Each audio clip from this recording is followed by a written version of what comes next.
नमस्कार, मी वैद्य किरण खिस्ते. आपण जाणून घेऊया बालकाचा अभ्यंग आणि त्याचे फायदे याविषयी.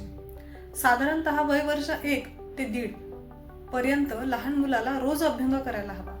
अभ्यंग म्हणजे काय, तर औषधी सिद्ध तेल पूर्ण शरीराला बालकाच्या चोळणे याला अभ्यंग असे म्हणतात. औषधी सिद्ध उदाहरणार्थ बला, नागबला, अतिबला, दशमूळ, अनंता इत्यादी वनस्पतींनी सिद्ध, ज्या वनस्पती मुलाच्या शरीराला कांती, वर्ण, बल, पुष्टी ह्या गोष्टी प्राप्त करून देतील. लहान मुलांची जी हाडं असतात ती मजबूत व्हायला अभ्यंगानं फार मदत होते. एकदा का बाळाची हाडं आणि स्नायू ह्या अभ्यंगानं मजबूत व्हायला लागली की त्याला रांगणं, चालणं, पळणं ह्या गोष्टी फार सुकर व्हायला लागतात. तसेच जे पालक कंप्लेंट करतात की आमची मुलं लवकर उभी राहत नाहीत, लवकर चालायला धजावत नाहीत, तर अशा कंप्लेंट्स येणंही फार कमी होतं. दुसरं म्हणजे बाळाचं पचन फार व्यवस्थित होतं, बाळाला भूक लागायला लागते अभ्यंगाने. तर मग तुम्ही तुमच्या बाळाला रोज अभ्यंग करा आणि अभ्यंगाचे